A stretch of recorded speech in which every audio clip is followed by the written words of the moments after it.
Mark chapter 6 verse 7.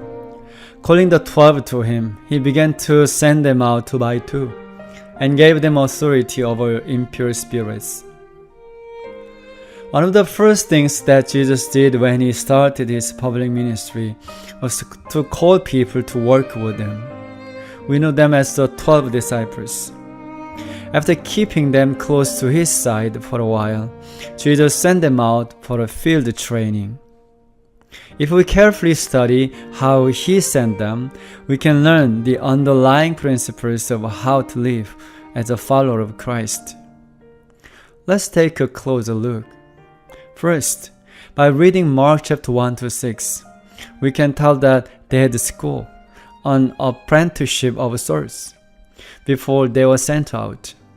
For a certain period of time, their main task was to shadow Jesus, watching everything he did and listening to everything he said.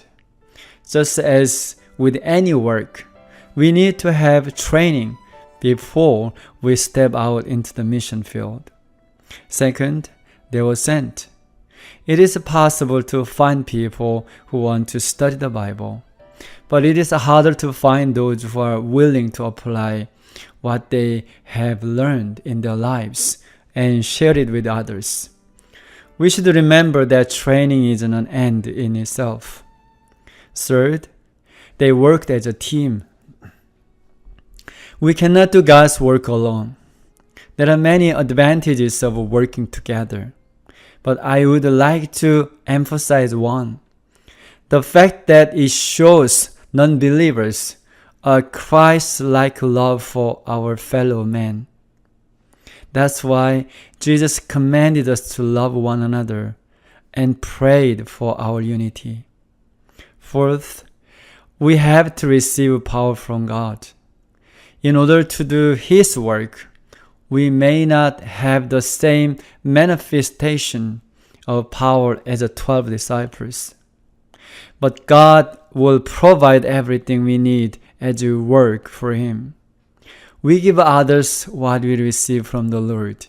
We reap what we sow.